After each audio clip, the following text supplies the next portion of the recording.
Spike Lee's Highest to Lowest isn't just a film, it's a wake-up call. It's a cinematic experience that grabs you from the very first moment and refuses to let go, challenging your perceptions and expectations at every turn. Lee, known for his fearless storytelling, uses this film to shine a harsh, unflinching light on the realities of modern urban life and the invisible lines that divide us. From the first frame, Lee plunges us into the pulse of New York City, blending thriller and social critique in his signature style. The city isn't just a backdrop, it's a living, breathing character, its energy and chaos reflected in every shot. The relentless pace of Manhattan, the neon glow of Times Square, and the constant movement of its people all serve to heighten the tension and urgency of the story. The story is electric, a man at the top, forced to confront the cost of ambition and the chasm between wealth and poverty. We see the stark contrasts of the city, opulence and struggle, privilege and hardship, all colliding in a single narrative. Lee masterfully explores how success can isolate, and how the pursuit of power can come at a devastating personal cost. Lee's direction is bold, the performance is gripping, and the city itself feels alive, shaping every choice and consequence. The actors deliver raw, authentic portrayals, drawing us into their world and making us feel every triumph and every heartbreak. The city's ever-present hum is both a comfort and a threat, reminding us that every decision reverberates far beyond the individual. This isn't a world of easy answers. Lee's camera lingers on the moral gray zones, daring us to question our own values. The film asks, what are we willing to sacrifice for success? Where do we draw the line between right and wrong when the stakes are so high? These questions echo long after the scene fades, leaving us unsettled and searching for clarity. At its heart, Highest to Lowest is about a man pushed to his breaking point, forced to choose between legacy and conscience. The film delves deep into the psychology of ambition, exploring how the pressure to succeed can twist even the noblest intentions. It's a story of reckoning, of facing the consequences of our choices, and of finding the courage to change course when everything is on the line. The film's suspense is matched only by its relevance, dissecting the anatomy of a city and the people who scale its heights or fall to its depths. Lee exposes the invisible forces that shape our lives, from systemic inequality to personal ambition, and he does so with a sense of urgency that demands our attention. Lee doesn't just tell a story, he demands a conversation, leaving us unsettled and reflective long after the credits roll. The film sparks debate, inviting viewers to grapple with uncomfortable truths and to see the world, and themselves, in a new light. Highest to Lowest is a Spike Lee joint through and through, provocative, urgent, and unforgettable. It's a film that refuses to be ignored, challenging us to confront the realities we often overlook. It's a film that insists on being seen and discussed. Highest to Lowest is more than a movie. It's a mirror held up to society, daring us to look closer and ask ourselves the hard questions. Highest to Lowest is Spike Lee's bold reimagining of Kurosawa's High and Low, transplanted from post-war Japan to the vibrant chaos of modern New York. Lee transforms the original shoe executive into a hip-hop mogul, updating the story's class conflict for today's America. The penthouse becomes a glass cage, the city's color palette explodes, and the stakes feel more urgent than ever. Lee's adaptation honors Kurosawa's structure but injects it with new life, exploring race, wealth, and authenticity in the music industry. The core dilemma remains: a powerful man must choose between his fortune and a child's life. But Lee sharpens the focus on community responsibility and modern inequality. It's a masterful translation, classic themes, contemporary resonance. David King, played with raw intensity, is the self-made CEO of Stackin Hits Records, a king in a penthouse, haunted by his past. Every night, the city lights flicker below him, a constant reminder of how far he's come and how much he's left behind. His rise wasn't just about ambition, it was about survival, about proving to the world and to himself that he could rewrite his story. He's built an empire from nothing, but his success isolates him, turning his luxurious apartment into both fortress and prison. The marble floors and panoramic views can't drown out the silence, nor the memories that echo through the halls. Every deal he makes, every risk he takes, is shadowed by the fear of losing it all. King's world is high stakes and lonely, surrounded by partners who don't share his vision and a city that never lets him forget where he came from. The boardroom is a battlefield, and trust is a rare currency. Even in a crowd, he's alone, his every move watched, his every word weighed.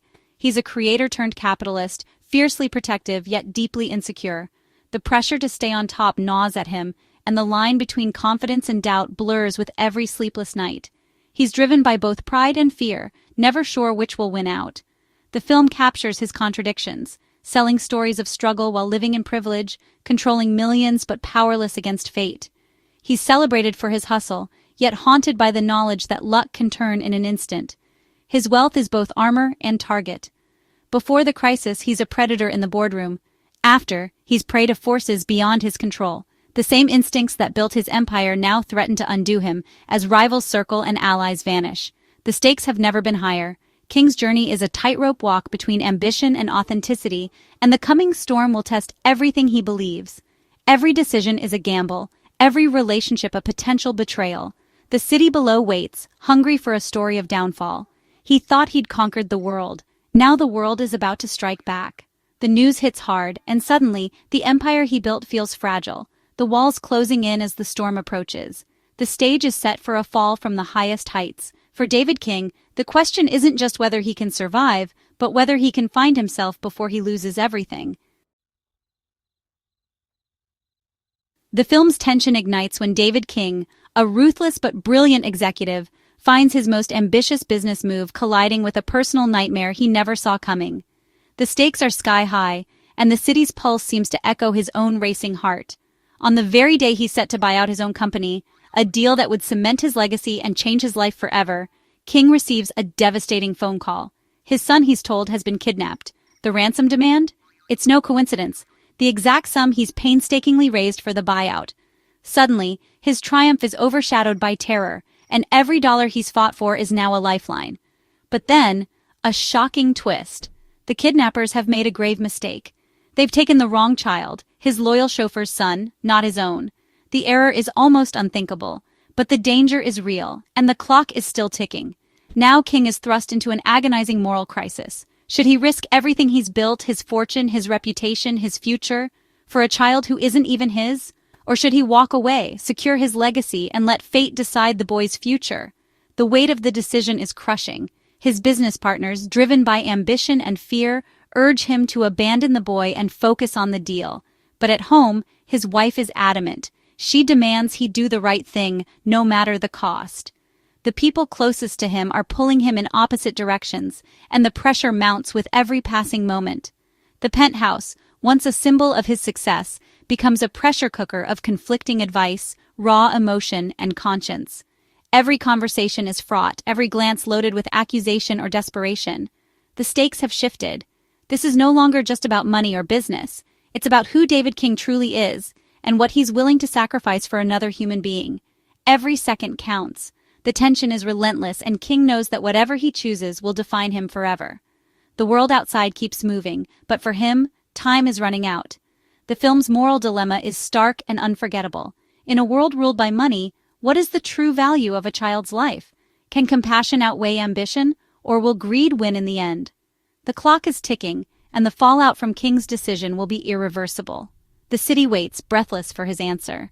In the end, it's not just King's fortune on the line, it's his soul. The ransom demand forces King into a brutal binary choice: ambition or humanity. The twist, saving someone else's child, strips away personal instinct, leaving only raw morality. His partners see only numbers. His wife sees a test of character. The debate rages: is a child's life worth the price of a kingdom? King's penthouse becomes a battleground for his soul, every argument exposing the cost of success. The chauffeur's silent agony is a stark reminder of what's truly at stake.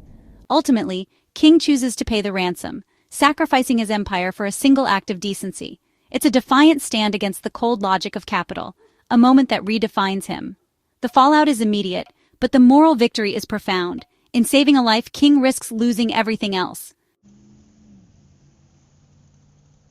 In Highest to Lowest, New York isn't just a backdrop, it's a living force, shaping every conflict. Lee contrasts King's glass-walled penthouse with the chaotic, vibrant streets below, using color and camera movement to highlight the city's extremes. The city's geography, bridges, tunnels, zip codes, becomes a map of social hierarchy. King's high perch makes him both untouchable and a target, while the kidnapper moves unseen through the city's underbelly. Every location, from luxury boardrooms to cramped apartments, underscores the gulf between the haves and have-nots. The city's energy, divisions, and invisible walls fuel the drama, making New York an active participant in the story. Lee's vision turns the metropolis into a symbol of inequality and ambition. In this film, the city creates both the mogul and the man who challenges him. After King pays the ransom, the film shifts gears, becoming a gritty police procedural across New York's social divide. Detectives hunt the kidnapper, moving from penthouses to forgotten corners, bridging the gap between privilege and desperation. Technology and old-school police work collide as the investigation unfolds. The lead detective, a bridge between worlds, grounds the story in empathy and realism. The kidnapper is revealed, a debt-crushed medical intern, living in the shadow of King's penthouse, driven by resentment and rage. The crime is more than greed, it's a symptom of a city's sickness. The manhunt becomes a search for understanding, not just justice. Lee uses the procedural to dissect the roots of inequality and desperation. King's choice to pay the ransom costs him everything. His buyout fails, and his partners oust him from Stackin Hits Records. The boardroom turns brutal. King is stripped of power and left financially vulnerable. There's no last-minute rescue. His sacrifice is met with corporate coldness. Yet, in losing his company, King gains something deeper. He earns the respect of his chauffeur, repairs his marriage, and is hailed as a hero by the public. The film's ending is bittersweet. King loses his kingdom, but finds redemption. In a final prison meeting, the kidnapper sneers, but King's quiet dignity speaks volumes. He's fallen from the highest heights, but rediscovered his moral core. The message is clear. True wealth isn't measured in dollars, but in character. King's loss is also a victory, one that money can't buy. The ending lingers, challenging our own definitions of success. Highest to Lowest is more than a thriller. It's a searing exploration of class, morality, and the price of integrity. Lee's film asks, what would you sacrifice for what's right? The answer isn't easy, and the consequences are real. King's choice costs him his empire, but saves his soul. The film refuses simple rewards, instead offering a complex, honest portrait of what it means to do the right thing in a broken system. With masterful direction, unforgettable performances, and New York as its heartbeat, Highest to Lowest is both a tribute to Kurosawa and a vital statement for today. In the end, it's a story about the choices that define us, and the redemption found in falling from the highest to the lowest. SpikeLee delivers a film that demands to be seen, discussed, and remembered.